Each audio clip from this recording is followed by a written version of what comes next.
Today we're investigating an unmarked location that didn't get nearly as much love as I wish it did. This is the BosCom Pinnacle Theater. Now, BosCom you may recognise from many of the adverts throughout the Commonwealth.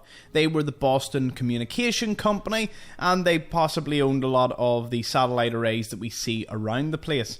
Now, this particular theatre, owned by them, or at least sponsored, is south of the combat zone, and all we find is that its signage is just used to point to the combat zone. Now, the thing about BosCom is they would have been the equivalent of AT&T, I'd imagine, if you were in America, or the likes of Vodafone O2 if you're in the UK. Now, the thing about them is they're never mentioned other than ads. You see their ads everywhere. They were massive, a massive company. No headquarters, nothing to that degree. And kind of like AT&T having like a sports arena over in the US. They had this Pinnacle Theater that would have been a very fancy part of town. And I would say that they probably were a massive company.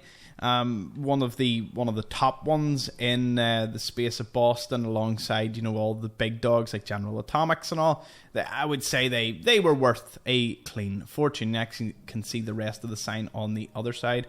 BosCom, which was their short name, which again, quite cool.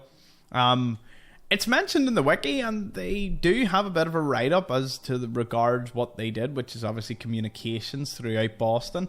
The only odd part is that they never got an HQ or any other reference. You'd think at some point someone would have thought, like Slocum Joe's got an HQ. I know to have every single company have an HQ somewhere, but this is Boston Communications we're talking about. Like, it isn't like they're, you know, it's not like they would be anywhere else if they were Boston Communications. Maybe they were in other cities, who knows?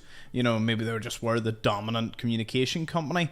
But it's amazing that all they got rendered to was this massive theatre building that has no entrance and you can't get in. There's not even a door to it.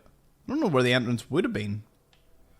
There's no clear sign to that. Nothing on the rooftops I've had to check, because, you know, you've always got to check the roofs.